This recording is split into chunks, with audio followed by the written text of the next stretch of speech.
Welcome back, drawing buddies. This week we're gonna draw Wonder Woman from pencils to inks to colors. So if that sounds like a fun way to spend 23 minutes or so, then let's draw. Wonder Woman's first appearance was in All-Star Comics number 8 in 1941, and then her second appearance was in Sensation Comics number 1, and that was in 1942. I guess there's confusion on that, and some people used to think it was Sensation Comics that was her first appearance. I don't know. I'm not old enough, cool enough for that, but I do remember there was a movie. I don't remember the name of the movie, but there were these two comic dealers fighting over a comic collection from some old guy who just died. He was like a comic hoarder. And it was all the Golden Age stuff everybody wants. Detective 27, Action 1, All-Star 8, all that stuff. And they were willing to kill each other over it.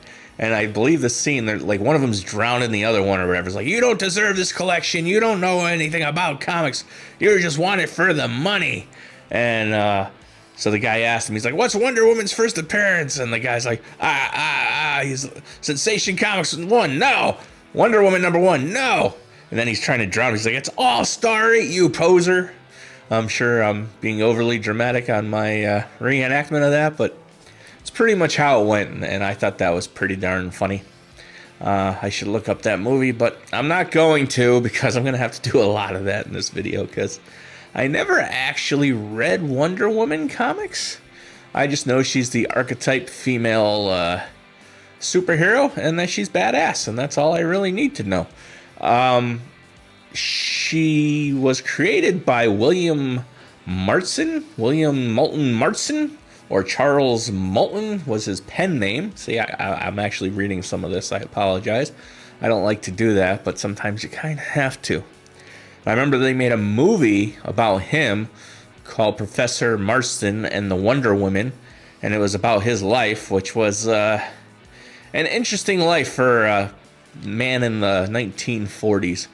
He had a wife. Him and his wife had a live-in life partner, I believe is how they termed it in the movie, or I saw that somewhere. So they had a living girlfriend that lived with them, and the girlfriend is the one who bared their children and all that kind of stuff. And I believe the look of Wonder Woman was based on the living girlfriend, life partner person. And, you know, they had an interesting home life, we'll say, and things were a little kinky and stuff. And one of the things that happened in a lot of the Wonder Woman comics was Wonder Woman on the cover or in the story would end up in bondage and would have to break out of the bondage and all that kind of stuff. And hold on, pause on that. I was trying to get the Wonder Woman crest on her chest, and I wasn't looking at any reference. And I'm like, man, why does this look like a Venom spider on her chest? So if I was ever going to draw Wonder Woman taken over by the Venom symbiote, I would use this chest plate. She goes through a few different chest plates in this comic. So yeah, so Professor Marston had an interesting life, especially since it was the 1940s. And I also think they would always have her in some kind of bondage. She'd be in chains, breaking out of chains. Someone would catch her and tie her up. But it was kind of like a play on the whole damsel in distress thing of the 1940s, because she would always break out. Plus, Marston was a kinky guy. And the editor was always like, you got to stop this Wonder Woman and bondage stuff, and you got to make it more kid-friendly and everything. And he did the smart thing. He just said, all right, cool. And then he would do more of it in the next issue and make it worse. So he kind of took the whole Todd McFarlane approach to it, because Todd McFarlane would draw all the crazy webs on Spider-Man and make his eyes really big and put little webs on his suit. And the editors would be like, stop. We want you to make Spider-Man look more like the whole house-style John Romita thing. And Todd would just say, okay. And then he would go and he would draw more webs, and he would draw smaller webs on him and make Spider-Man's eyes bigger. And you know what? The fans loved it, and they bought tons of Spider-Man books and made Todd McFarlane a superstar comic artist, the likes you haven't seen since probably Neil Adams. And so it all worked out. It made Spider-Man the #1 book again, because Spider-Man's sales were they weren't in the toilet, but they were low for Spider-Man back when Todd McFarlane took over in 1988 or 89. But yeah, so Marston was doing that stuff back in the 40s. Just saying, sure, Mr. Editor, I will do less of this in the comic book, and then tripling down on it. So he was an interesting guy. I guess he also invented the lie detector or something like that. That's one of his things. If I'm wrong on that, please put in the comments that I'm an idiot and I don't know what I'm talking about, but I'm pretty sure I read that somewhere, so I'm including it in this video. And if I had more hard drive space and I could actually archive all these videos that I've made, because, you know, we're almost well past a year and a half now, I would love to go through all the videos and pull out all the false information I spewed at you people and make a video that's called FM3 Lies and just put all the things I screwed up over the years in it. Because I'm sure I give at least one or two false facts in every video.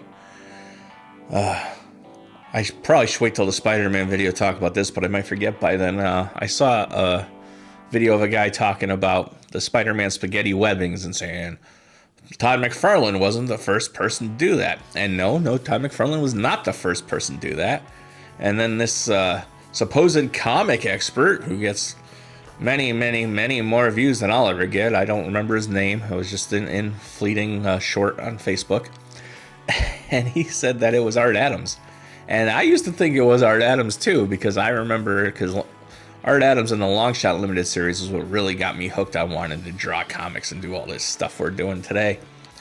And Spider-Man appears in one of the issues of Long Shot, and he has a spaghetti webbing, and that was like a good 2 years, year and a half before McFarlane ever drew Spider-Man professionally. But I found out, because I also bought a bunch of interviews and magazines with Art Adams and reading about his influences, and he said, nah, I didn't invent that. I copped it from Michael Golden. So Michael Golden was doing that in like 1984, 83. So, yeah, so I wrote that in the little comments thing, and everybody else like, yeah, rage bait, that's what this is. He just making stuff up to get people to comment. But no, I think he really thought it was Art Adams, because, you know, I think a lot of comic people think they know more about comics than they really do, and that includes myself. Trust me.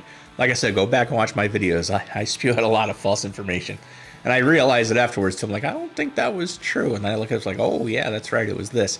But, like, I remember back in the late 90s, early 2000s, there was an MTV show called Beat the Geeks. And I didn't watch it much, but I caught one episode. And these are supposed to be guys that are experts in their field. I'm holding up my hands and doing the quote things. Experts in their field. And the comic guy was on. And the question was, in Marvel Comics, who's known as the ever-loving blue-eyed? And then you had to answer the name of the character. Nobody knew. The comic expert didn't know. The toy expert didn't know. Oh, hold on. The pencils are done. It is now time to ink Wonder Woman. So yeah, like the comic guy didn't know who the ever-loving blue-eye thing was. The toy didn't know. And I'm like, it's the Thing. How stupid are you people? You people are supposed to be comic book experts, and you don't know who the Thing is? Pretty much the thing that got the one of the characters, the main characters of the Fantastic Four. Well, you know, there's only 4 of them. That started the Marvel Age of Comics, and you people don't know the Thing and his nickname? I mean, so obviously that show was full of a bunch of people just pretending to think they knew stuff. But, you know, you get a lot of that with comics. Like, I talk to people about comics all the time, and they're like, nah, you're dumb. That's not what that was. I'm like, oh, okay. And then they'll tell me what it was, and I'm like, cool. I don't know everything. Like Wonder Woman. I don't know crap about Wonder Woman outside that her main nemesis is Cheetah, that she is almost as fast as a speedster. She'd go toe-to-toe with Superman. She has a magic sword that could cut things at an atomic level and can even cut Superman. And she has no problem using it. She has a shield. Her bracelets are actually there to contain her power, and without them, she gets even more powerful, but she also gets more sadistic and bloodlusty, so she kind of keeps those things on. So, you know, I know enough about Wonder Woman to talk a bit about Wonder Woman. I'm just not like an expert on Wonder Woman. She was never on my pull list. Another fun fact that I do know that I didn't have to look up was in the Golden Age, you know, they had this whole seduction of the innocence, and comics became more, they put in the comic code, and you couldn't have horror comics, and superhero comic books were sort of falling out of favor, and romance comics were taken off, and so were horror comics until the whole Seduction of the Innocents thing. And a lot of superhero comics ceased publication.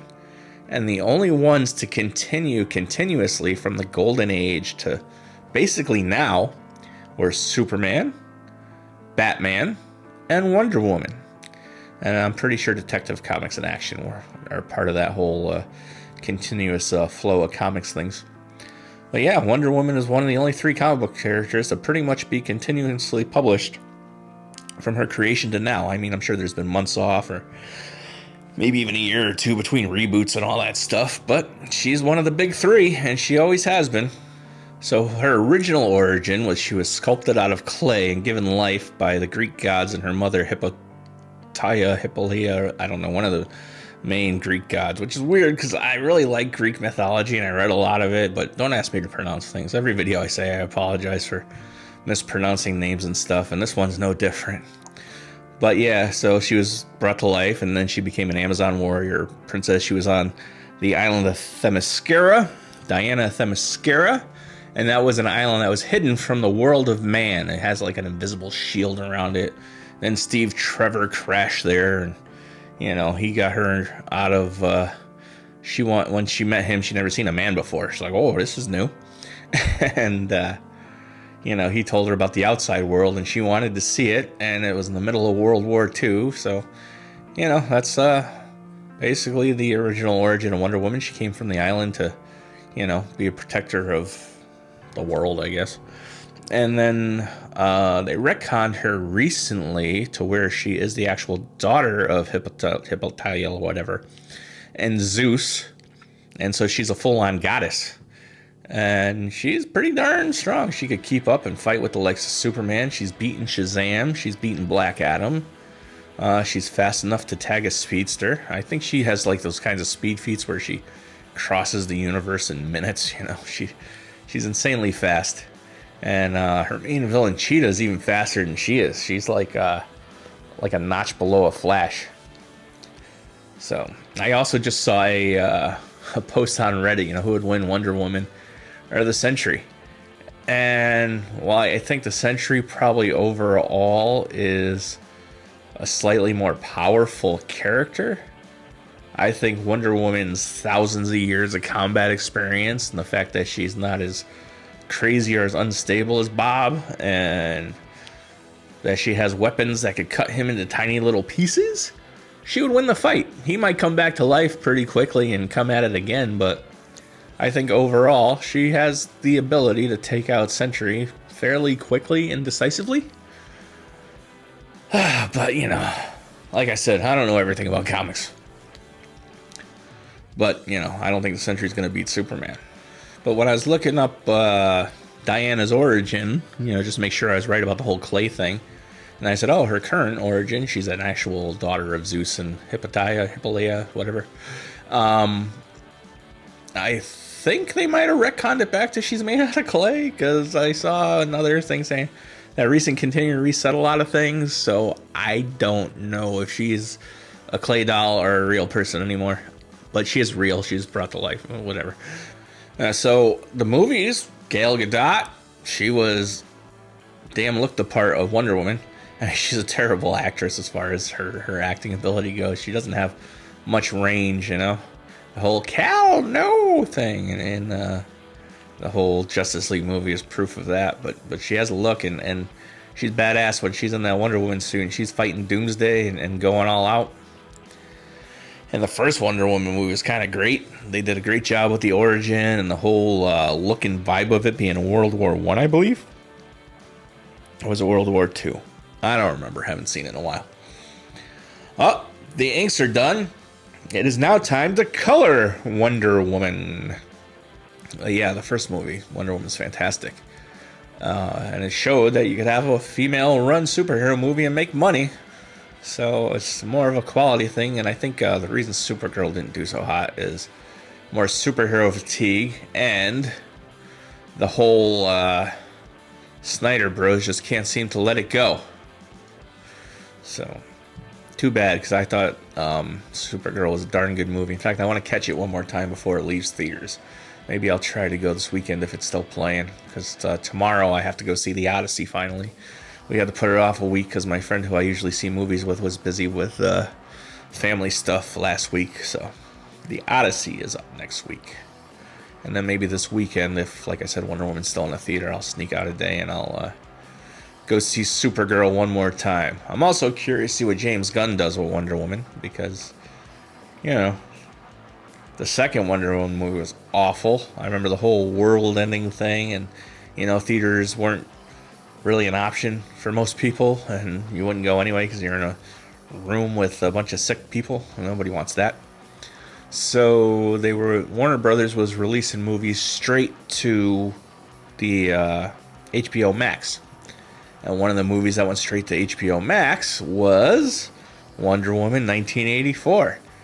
I was excited for that movie. I wanted it to be good. And my God, it was just creepy and terrible.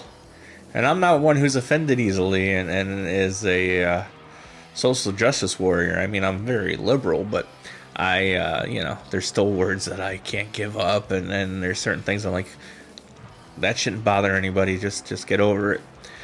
And but even that movie had some creepy stuff in it. Like it had, I think it was a stone or an idol, and it granted wishes.